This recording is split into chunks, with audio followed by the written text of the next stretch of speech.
Hey loggers, I want to thank you for your support so far. Together we can build a wonderful community and expand this creepy universe even further. Help me reach 500 subscribers. Something very big is coming. Now without further ado, when we reach 500, the next door opens. What waits beyond is something I can't face alone. Join the logs. Stay aware. Stay afraid. Let's dive into today's story.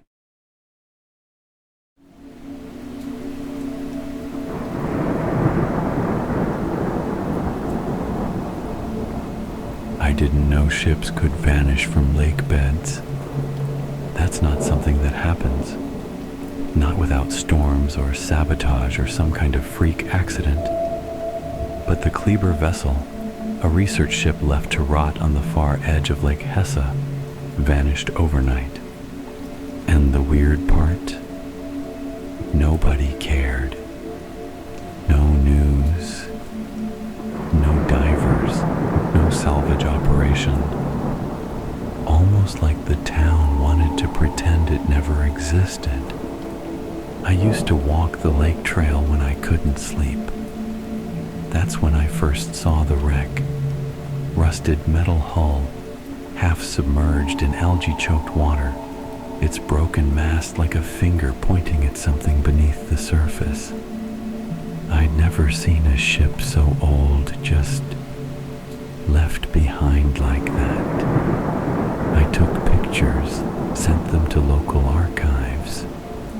Nobody responded. One night I brought my flashlight and got closer. There was a nameplate still visible. Kleber Institute of Aquatic Biology, Sample Retrieval Division, established 1911.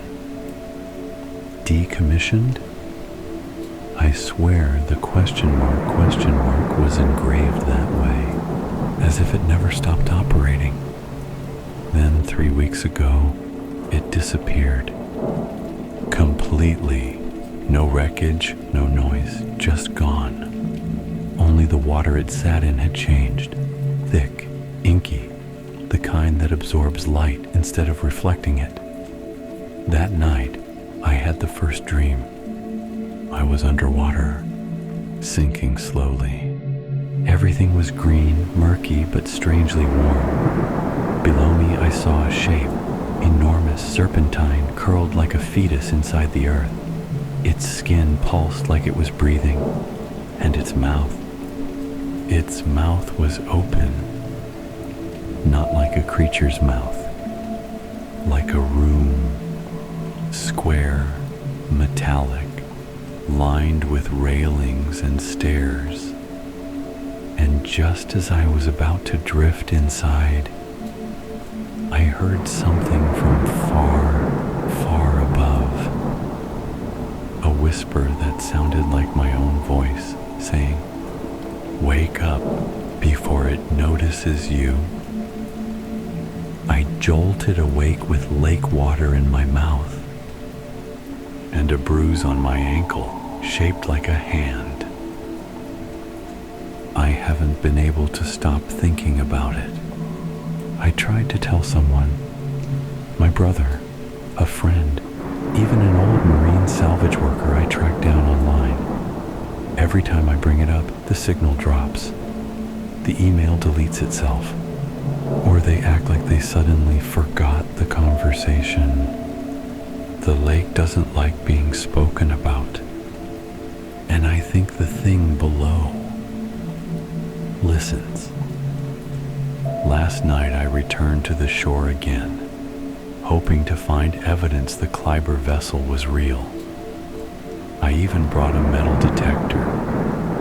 What I found instead were stairs. Spiraling stone stairs descending from behind a tree stump where the wreck once stood.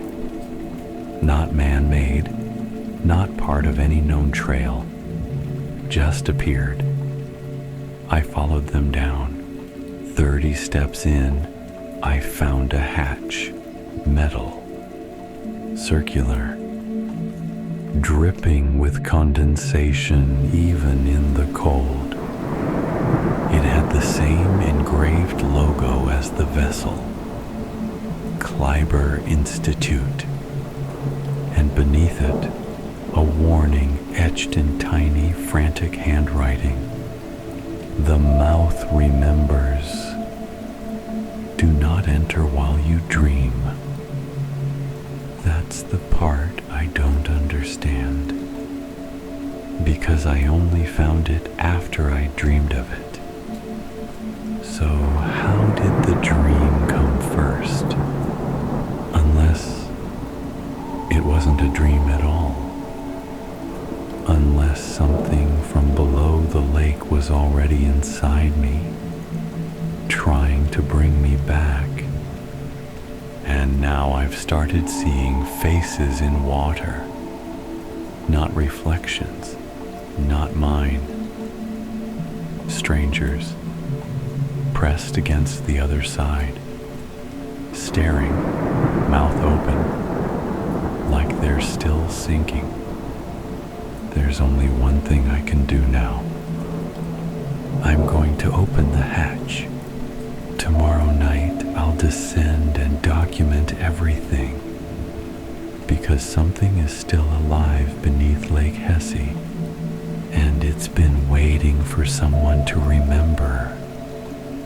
The hatch wasn't locked. That's what I can't get over.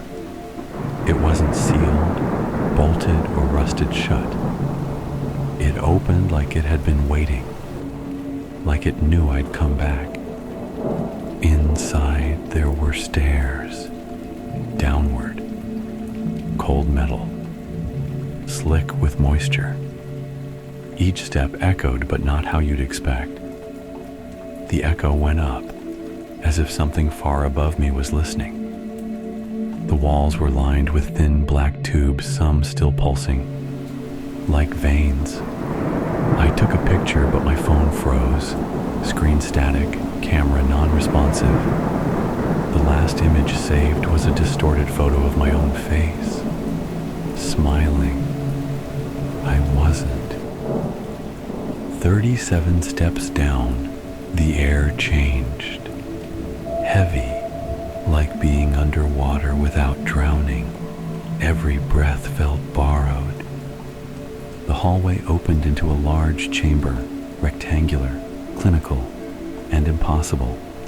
The walls were covered in steel plates inscribed with names, most scratched out. The floor was soft, not like carpet, like tissue. And in the center of the room was her, Clara Vale, the lead researcher, according to the Kleiber archives I dug up. But she wasn't human anymore. She stood tall and thin, spine too long, joints in the wrong places. Her head tilted as if straining to remember how to use it. And when she opened her mouth, water fell out. "You remembered me," she said, but not with her mouth. With mine. Her voice came through my throat like a trickle of oil down the spine, puppeting my larynx. I couldn't move. I could only listen. We needed something to carry us back. She, it, me whispered. A shape, a memory, a voice. The Kleiber vessel was never meant to return. It had been sent into the lake to bury something. But they made the mistake of naming it, of giving it a title, a logbook, a history. And memory is buoyancy to things like it.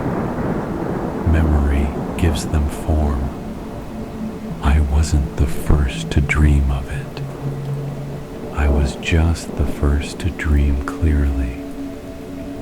Clara stepped toward me, chamber walls pulsed like they were breathing. Behind her, a second mouth opened, a square door same as the dream, but this time it wasn't silent. It sang. A low hum like whale song mixed with static and whispered voices, and in the corner of my eye, the nameplates on the wall began to glow. Only one was left unscratched. My name. "I'm the vessel now," Clara said. Or I said. Or both. And then she walked backward into the mouth, and it closed. Like eyelids, I ran. I don't remember how I got out. Just flashes. Climbing up stairs that weren't the same shape. Pushing through water without drowning. Hearing my own laughter from somewhere far behind me. By the time I emerged, it was morning. The hatch was gone. So was the stump. So was the trail. Like the lake never wanted anyone to find it again. But that's not the worst part. The worst part is, I can't stop humming. That same low melody under my breath, especially near water. Strangers recognize me now. One man on the bus told me, "You're the one I saw in my dream." Another whispered, "She said you'd come." I see water in mirrors now, dripping from the glass.